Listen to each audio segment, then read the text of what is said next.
And I mean, as a founder, I think you should be the best salesperson within your company, right? In terms of telling the story, in terms of doing the promotion, getting the message out there, and AI and all these other, there's a lot of tools you can use to scale and to make things more efficient. But just the core message of being able to talk about your business, whether in person, on a podcast, on a whatever type of medium you're on, I think is powerful as a founder.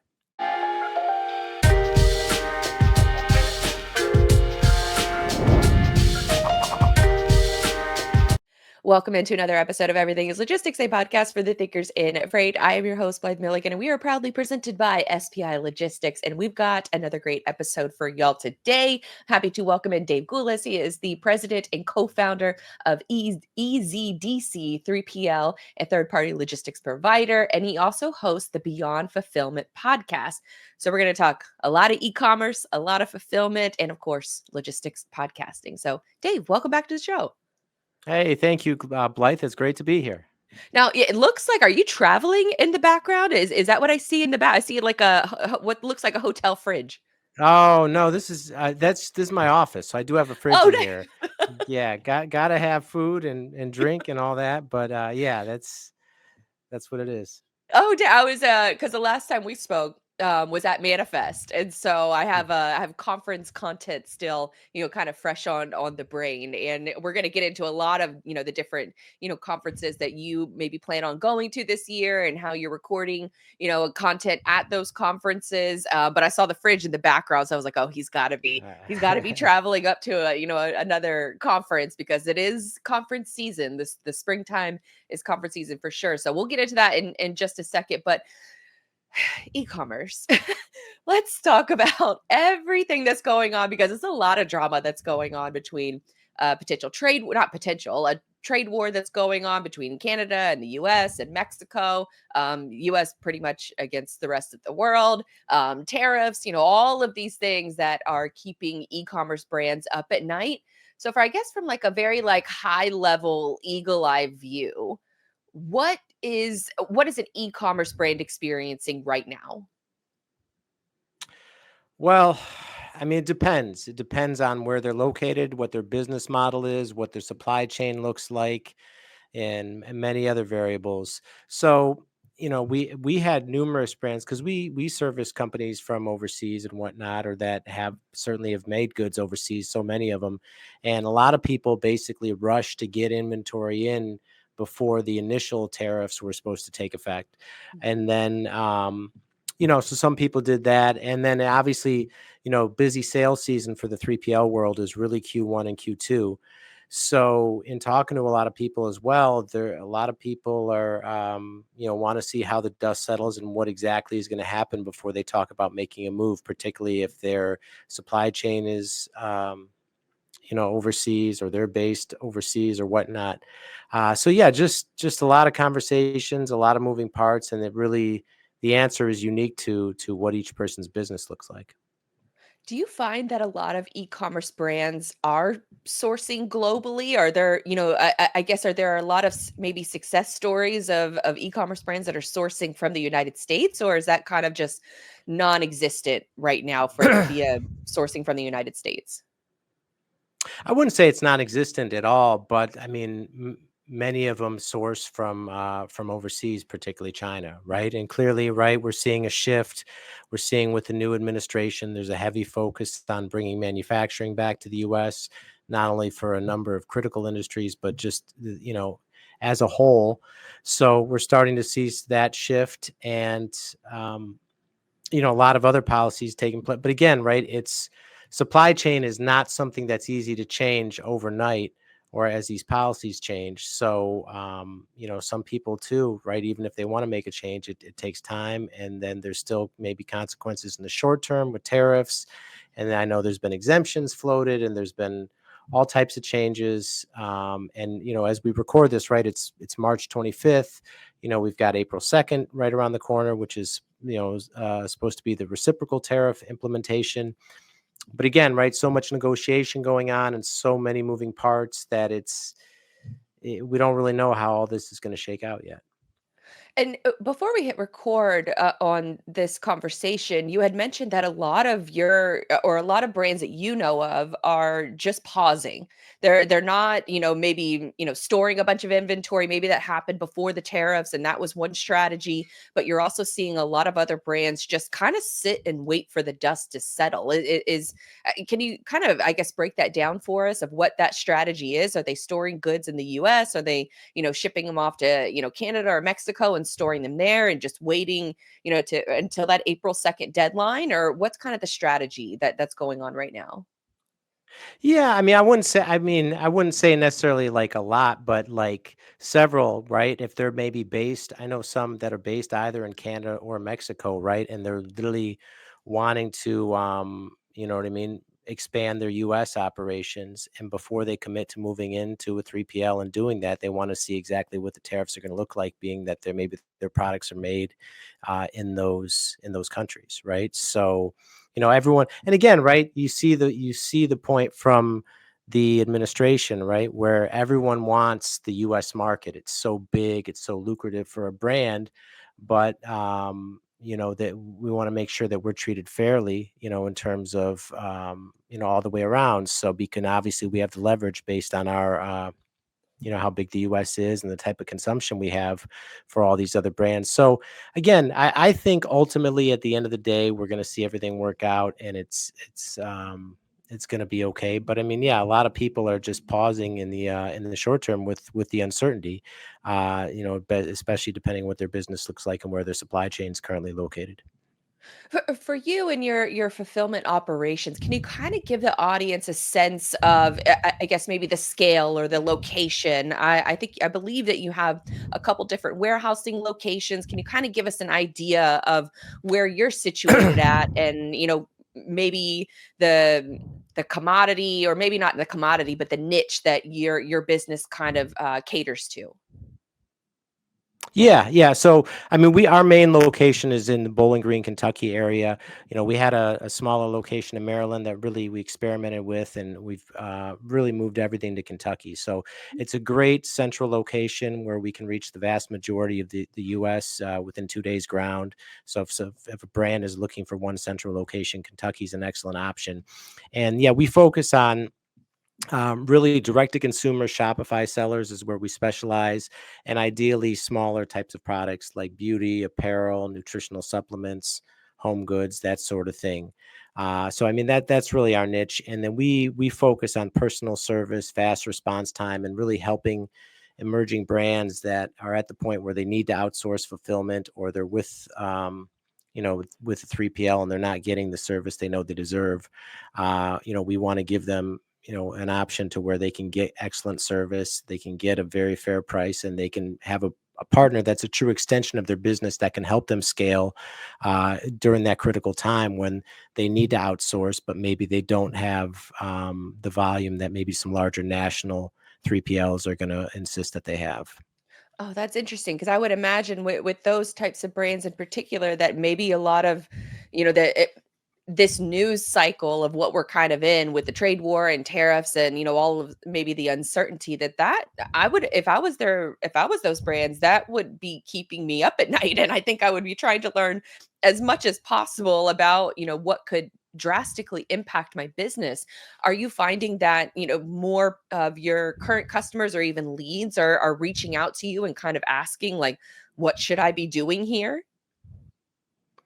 Um, we've had some of that where they just ask our opinion. And again, right, like we're all watching this play out on the news, and we don't exactly know how it's going to work out. But I mean, I tend to think that, listen, all these relationships are important, particularly with our northern and southern neighbors here, right? And I think it's just as from the U.S. perspective, we want to be treated fairly. We want to have systems in place to where it's a fair deal.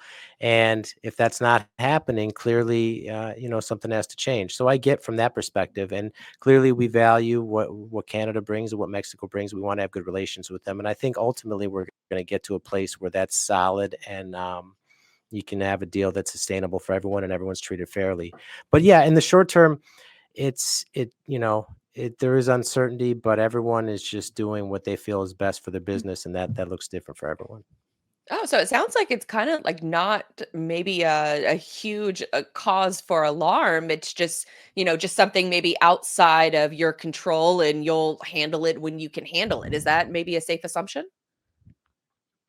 Well, yeah, and I mean, again, right? Like from our perspective, it's e-commerce is going to continue to grow, right? The way people are shopping continues to move more and more online, and people continue to, everything needs to ship. So whether whether the makeup of our customer base changes or where they make their products changes, I mean, that could kind of shuffle around in the coming months and thereafter. But I mean, our mission doesn't change, and our value proposition doesn't change in terms of what we offer to brands. I mean, granted, there's going to be some changes potentially in the supply chain, and more U.S. manufacturing may come in, and maybe people switch where they buy things and how they do that. But I mean, ultimately, our mission in terms of what we're offering to customers and how we're planning to grow is constant. How does a brand know that it's ready to take that next step of outsourcing their fulfillment? What does that, I guess, process look like for them? What are maybe some like, I don't want to say like red flags, but maybe orange flags that they're experiencing in their business that they're close to getting ready to take that next step.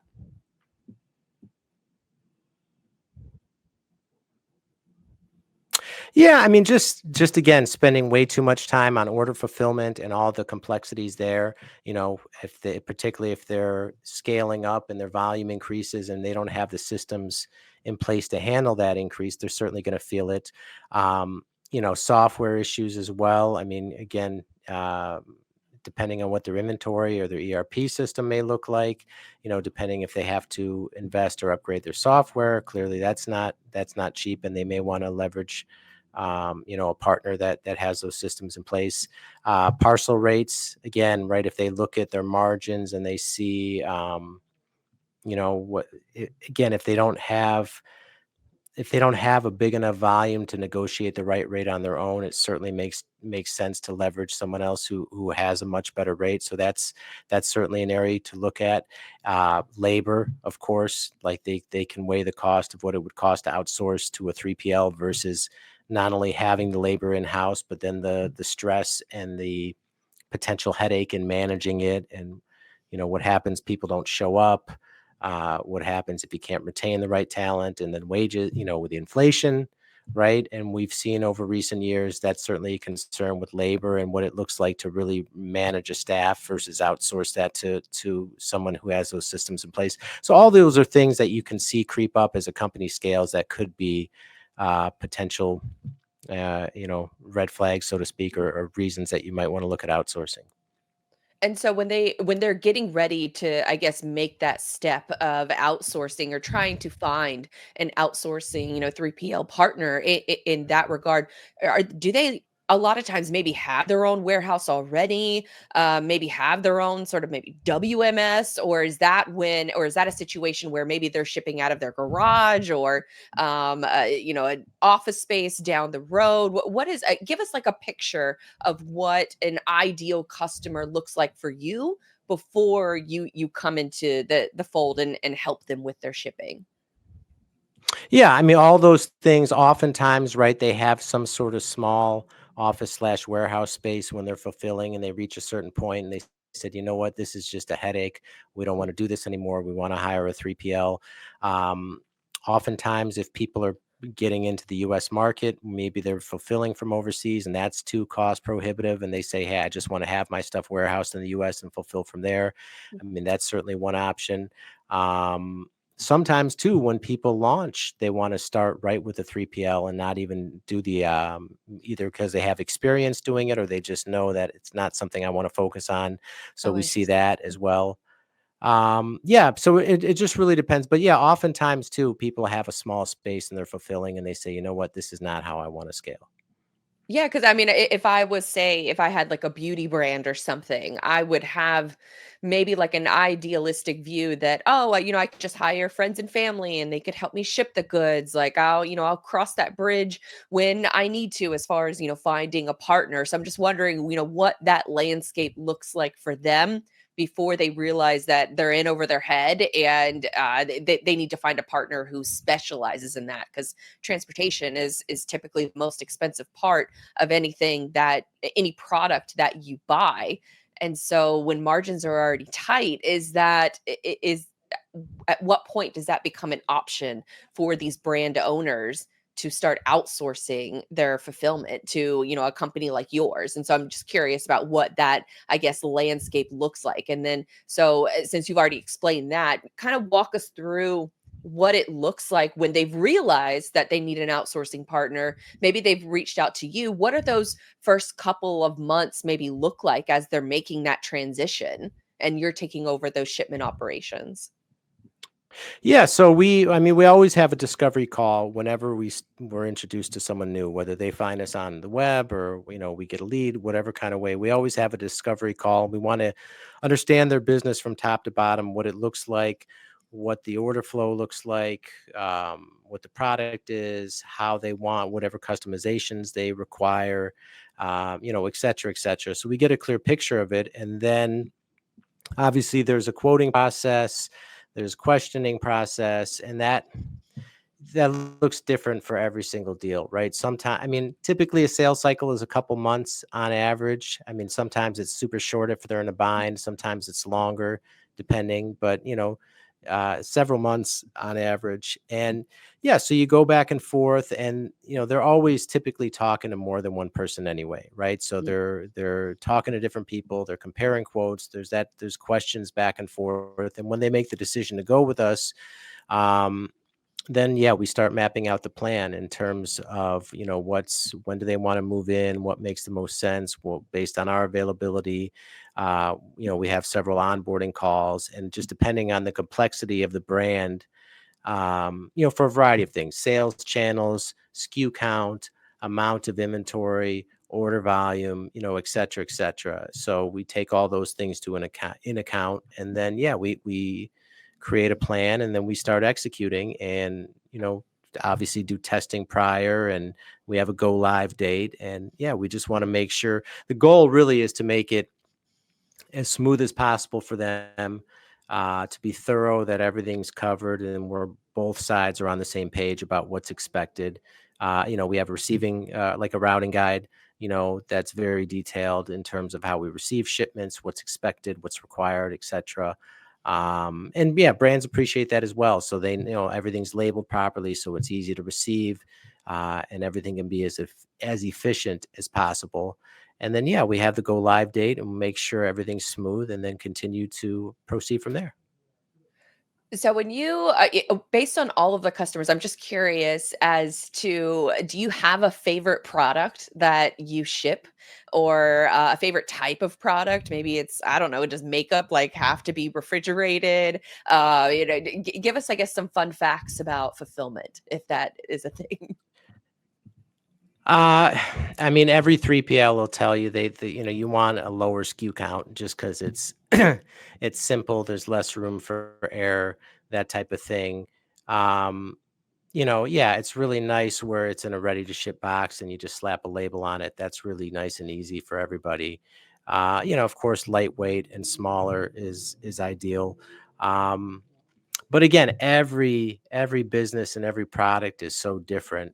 Um, so again, right? We're those are maybe some preferences, but we're willing to handle whatever. But I think for us, what we really enjoy is just seeing how happy the customers are when, we can, you know, take this off their plate, and they have a great sale, a great week, a great month, and they're happy, and they know their customers are happy, and everything's running smooth. And they, even like I mean, I know it was a few months ago, but it was the holidays that just comes to mind, and so many people just were so appreciative and thankful for the year they had with us, and just even getting cards, and just hearing how much it means to that they have a fulfillment partner that that really is doing a good job, and how happy that makes them. For I guess for us and our team, that's really the best part. So, well, speaking of the holidays, because most of these brands will start planning their campaigns and just their holiday campaigns in just a couple of months, if they haven't started planning them already. Which sounds crazy because, like you said earlier, we are recording this, on March 25th. This episode will probably air in the middle of April, but I imagine a lot of brands are already planning for the 2025 holiday season. Is it too early to tell what the holiday season is going to look like, or maybe how are some of your brands maybe pre-planning in that respect? We haven't started talking about holidays with anyone this early, but I mean, just in general, as we had the whole New Year's thing a couple months back, just I noticed a lot of optimism just in general around Hmm. 2025 in terms of the just what people were expecting, what their plans were. Um, so I recall that, but as far as specifically what the holidays is looking like, we haven't started talking about that yet. Well, let's switch gears a little bit into the content side of things, because you've how long have you been a podcaster with the Beyond Fulfillment podcast? About a year and a half. Nice. And what made you get started with Yeah. podcasting? I just had this idea one day where, because, while I was, growing the company and whatnot, I would have a lot of conversations all the time, whether networking or what I would meet people at trade shows. And I always found that was the best source of learning in terms of talking to other entrepreneurs and understanding challenges they were facing, how they got through it, and different strategies and whatnot. So I was having all these conversations and got a lot of value out of it. And just one day, the idea hit me: hey, if you started a podcast, you could have these conversations and, make them public.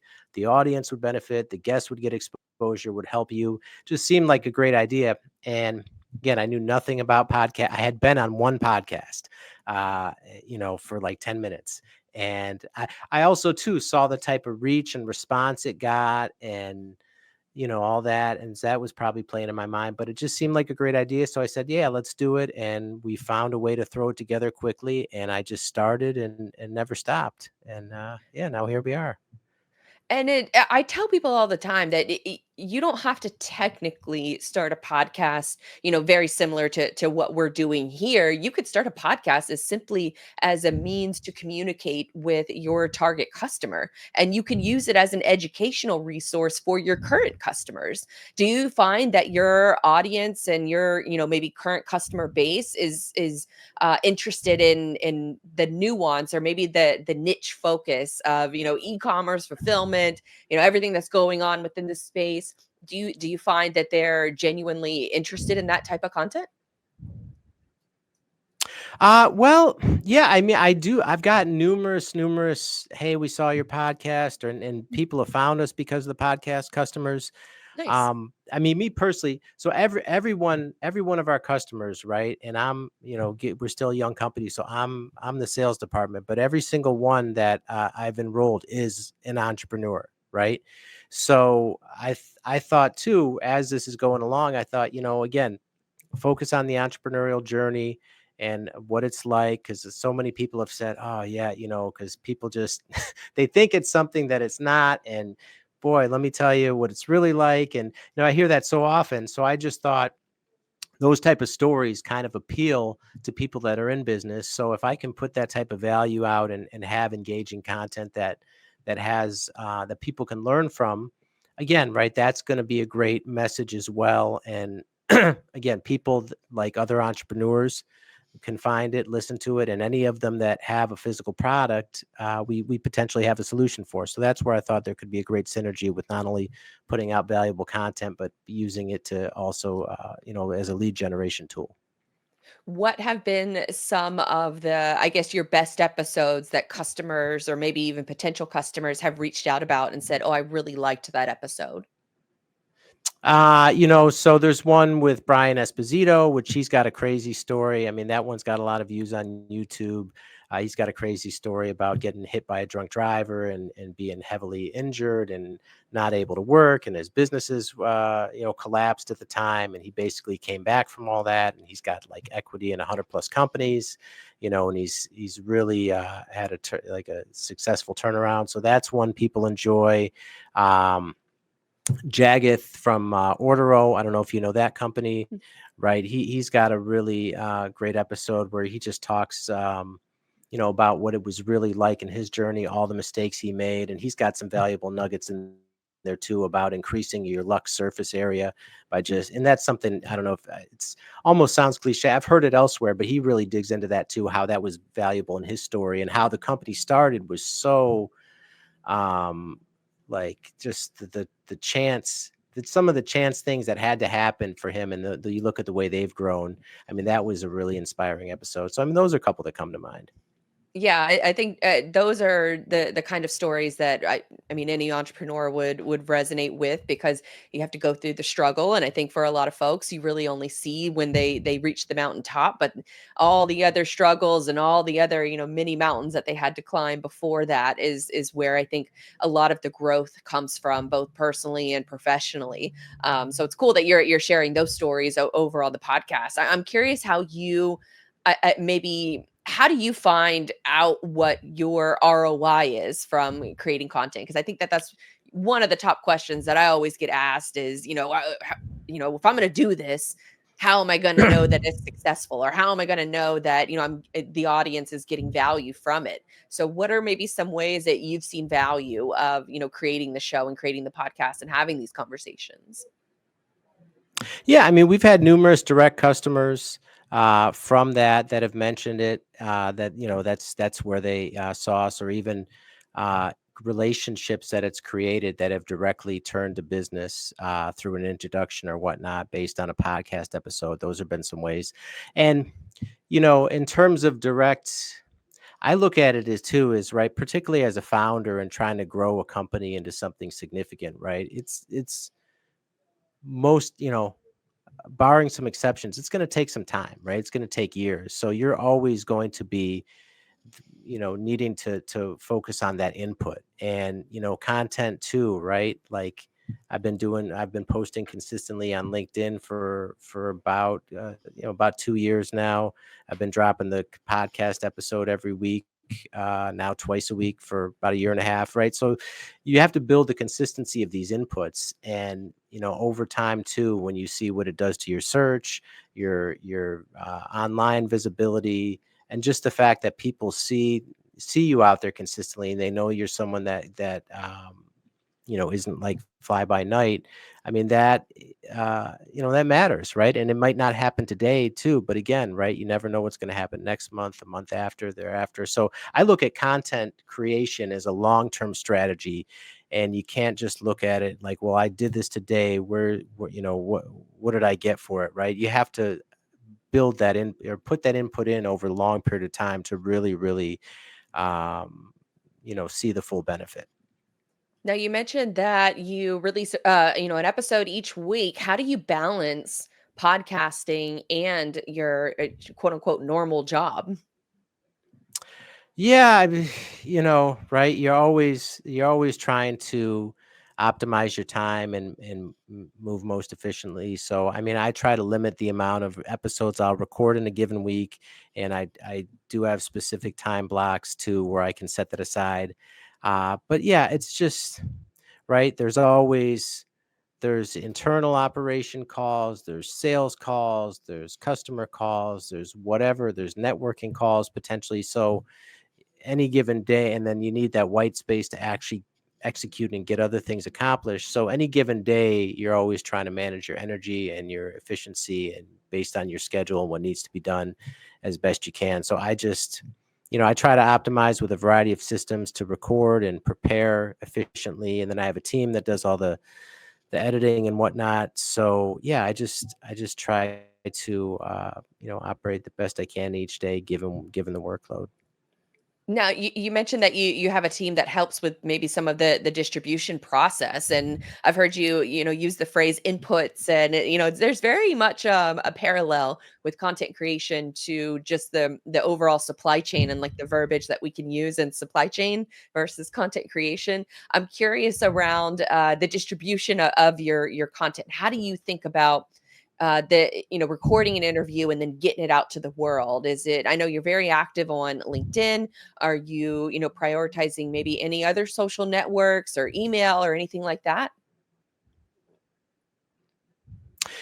Yeah, so YouTube is our main channel for the podcast. So that's where we started it. I think it was only on YouTube for the first 6 months, and then thereafter we're on all the audio channels now.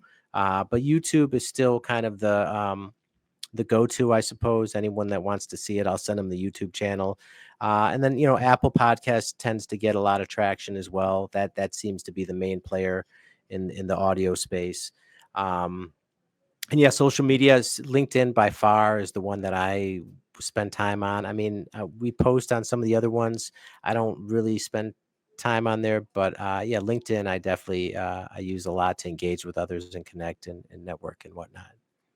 Now, what about conferences? Because we saw each other earlier this year at Manifest. Are you going to a ton of conferences for content, for customers? Maybe a little bit of both. Yeah, yeah. I mean, every year looks different, right? So yeah, we were at Manifest. I went to the health and fitness show just a couple weeks ago. That was in Vegas. I went out there real quick for a day, and that was worthwhile. I'm going to one here in early April. It's called the Retail Collective. It's more of like a networking event, but I got invited to that, so I'm going. I'm going to Home Delivery World this year, which is in Nashville. I'm going to IWLA, which we're a member. We go to every year. I'm going to go to Sub Summit. Check that out. That's coming up in May as well. So yeah, and then beyond that, there's probably more, but I don't have anything else booked at the moment. Are you recording at each one of those, or are you going more to meet customers, get educational sessions, that kind of thing? Yeah, I mean it's always to network, to meet people, whether it's customers, potential partners in some capacity. I don't know of any. Maybe at Home Delivery World, I'll be on someone else's podcast. I'm not setting up the podcast anywhere as of yet. Um, 'Cause it's a but lot of work. again, It's a lot sometimes. of work to record at these conferences.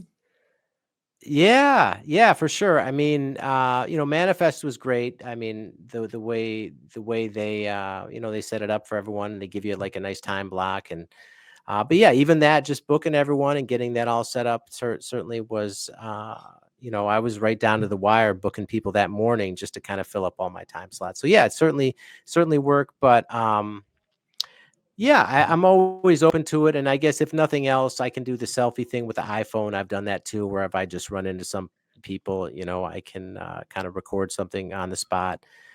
But yeah, I'm not setting up to podcast anywhere at the moment.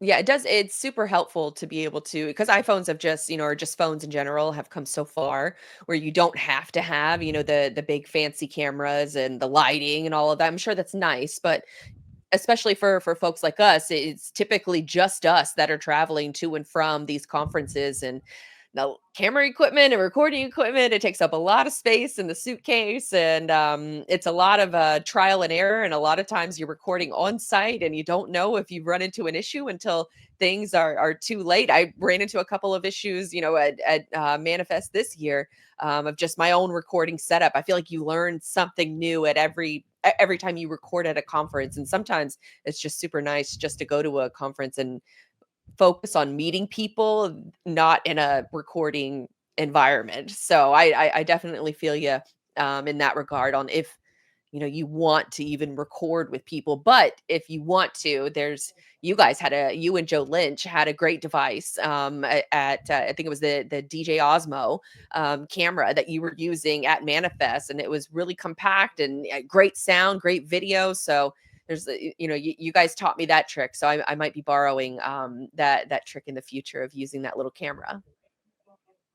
Yeah, big shout out to Joe because when I had no idea what to expect. So I traveled, I brought my mic and, a camera and I was laptop. And then when I got there, I was like, I don't know how this is going to work. And then he just said, hey, you can just use this. And I said, oh, this is perfect. So that our interviews came out really well and it was seamless. And yeah, like you said, so I learned something there as well. But yeah, that worked out great. Awesome. Well, okay, so one last question on the content side of things. If another founder in logistics or maybe just a founder in general was thinking of starting a podcast, what would be 3 tips that you would give them on getting started?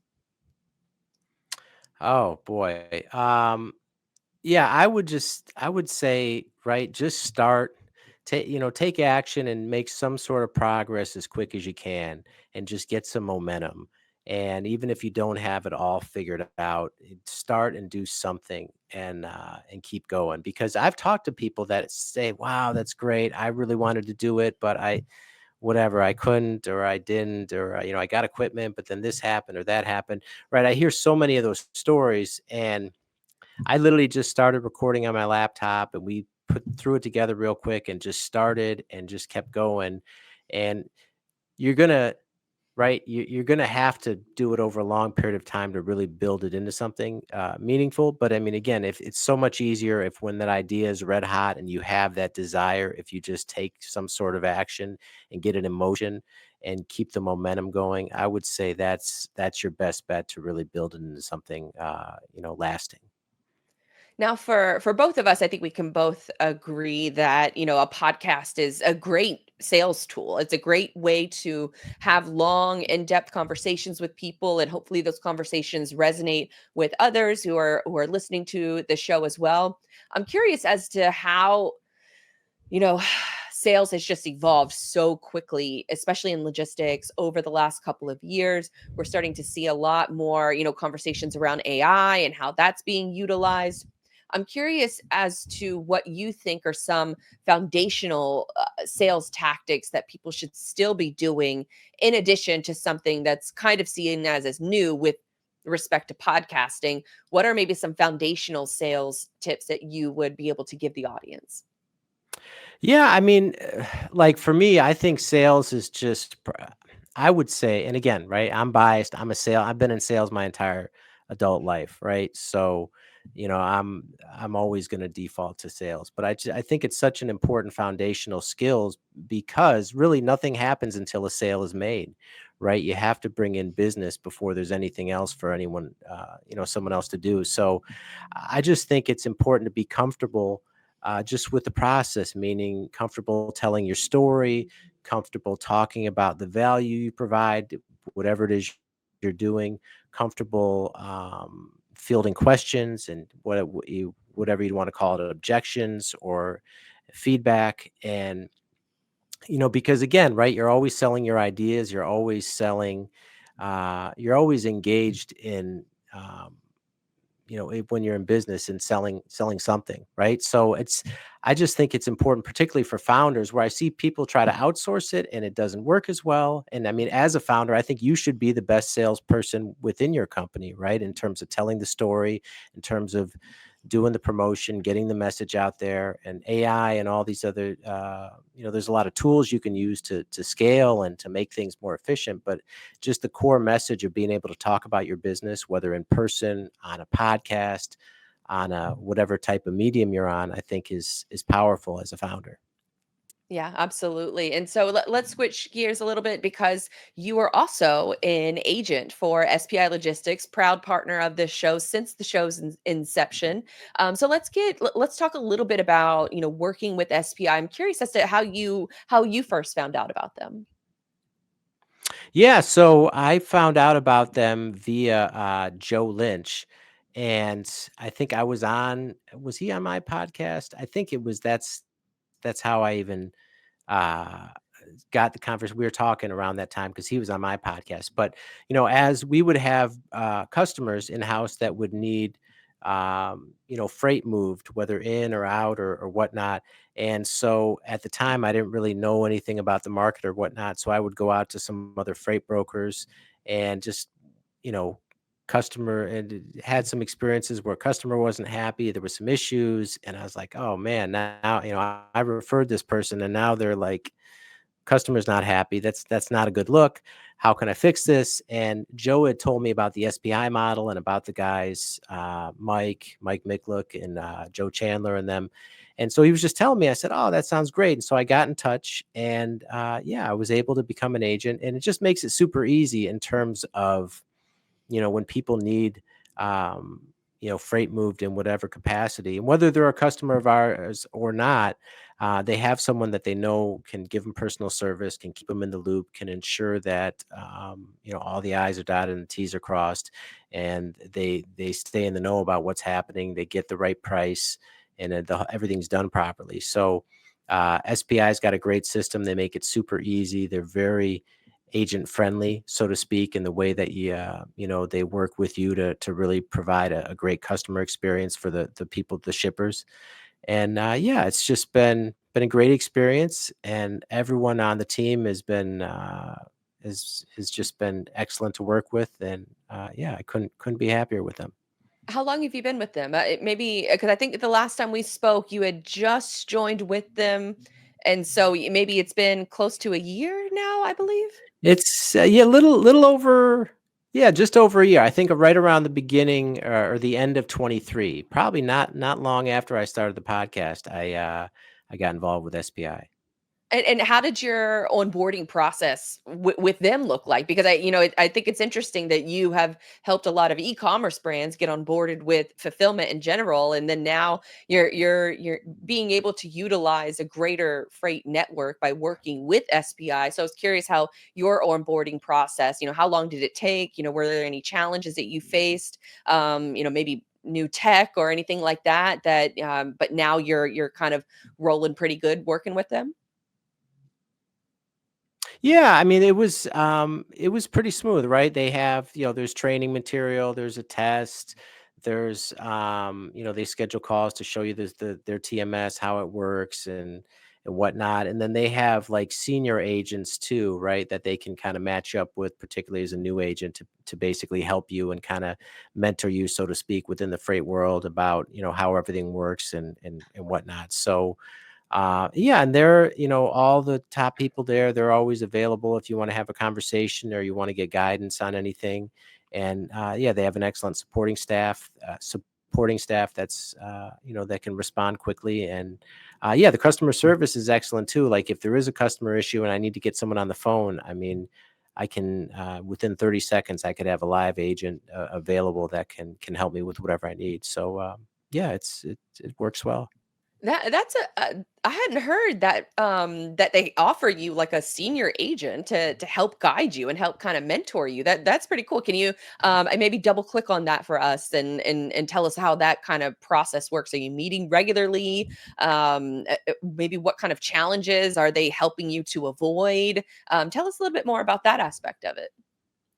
Yeah, and I don't know if that's a regular thing, right? I think in the beginning too, right, where I reclassed something the wrong way, and I was trying to understand, how it worked, and then they introduced me to someone that had expertise, and they'd been around a lot of years, and yeah, we just clicked, and yeah, it became, someone that I work with regularly, and I can go to for help. So yeah, I mean, I don't know if that's like a standard thing, but it's more of like a family type atmosphere. When they saw, I was having an issue with a certain thing, they said, "Hey, let's help you figure this out," and that was their solution.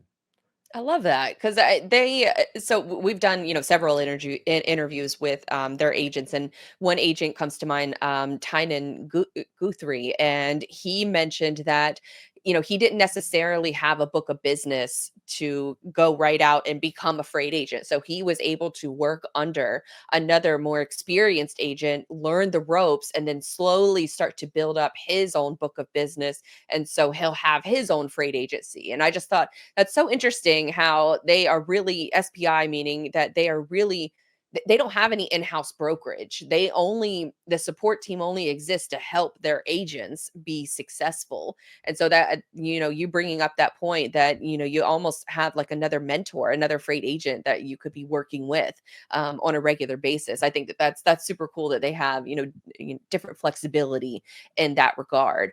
Last couple questions here. So if someone maybe was, experiencing, maybe not experiencing is the right word here, but maybe have a book of business, or maybe they're a freight agent with another company. If you were going to give them advice on making the switch to SPI, what kind of pieces of advice would you give them? Well, yeah, I don't know kind of how the other agencies work. Like SPI was the first one that I found, and I've Mhm. been with them right away, and it's been great. But I would just say talk to them and see. But I mean, I've heard, I know I've heard about agents coming over from other whatever you want to call it, agency programs, and being super happy with SPI. But I just think they've got a great system set up for agents, and they're certainly very customer centric, I guess you could say, where they wanna do business, they wanna expand, they have excellent carrier relationships, and they really take care of their agents. And through a lot of different situations, what I've noticed too, they're always just focused on doing the right thing. Even if it means they take a hit or whatever, right? They always want to make the customer happy and do what's right. So I just think they're a great partner to have for something as important as freight. Okay, last question. Anything that you feel is important to mention or important to talk about that we haven't already discussed? Well, yeah, just listen, if you're an e-commerce brand and you're looking for a 3PL where you're not getting the service that you deserve, or it's time to outsource, by all means. If Kentucky's an excellent central location, if you're in that position, so happy to speak to you about that. You can email me, Dave at EasyDC3PL, or Dave Gulas on LinkedIn. Very important. Last second to last question, because I lied about it being the last question. If you're based in Kentucky, are you a Wildcat fan or Louisville Cardinal? Well, so I'm not. I'm actually based in Detroit, so our warehouse is in Kentucky. Okay, so you And don't have so a dog in the race. That's good. yeah, yeah. So I'm Or an animal in the race, uh I guess I should say. yeah, so I would say we're closer to Louisville, so I suppose if that might be the tiebreaker there. But yeah, listen, we're are you a Louisville fan as well? Yeah, well, yeah, for folks who are just listening, I just threw up the L because, that's where, the Louisville Cardinals is throwing up the L's, and, not well, they actually just experienced a first round loss in March Madness, so, yeah, L's all around, and, but no, half of my family is all up from Louisville, Kentucky. My grandparents worked for CSX Rail or L&R Railroad, and then CSX bought them, and then they moved with the headquarters down to Jacksonville, Florida. And so that's kind of how, I guess I came to be, is that, my parents met in Jacksonville, but my dad and his side of the family moved down after the merger. So with Louisville Cardinals merchandise all over the house, it still exists to this day. So if I root for a college team, it's going to be Louisville. And there's been many a household or many a times that, you wear blue around my dad, and he wants to disown you as a child. It's red all day, no blue, which is interesting because it's, kind of the color scheme that we're looking at right on the computer right now. Is we have the giant, red recording button, but we have a blue background that we're recording on. So I might have to change that before my dad sees it. So Got it. Got it. all right, Dave. Well, where can folks find you? Where can they get connected with you? Listen to the podcast, all that good stuff. Yeah, Beyond Fulfillment podcast on YouTube or anywhere podcasts are heard. EasyDC3PL.com. Check us out, send us a message, and then you can find me on LinkedIn, Dave Gulas. That's Gulas, Dave Gulas on LinkedIn. Perfect. We'll add all of those into the show notes. So if you guys are listening and you want to get connected with Dave, we hopefully will make it very easy for you. So Dave, another great conversation. Thank you so much for joining us. Thank you, Blythe. Appreciate it.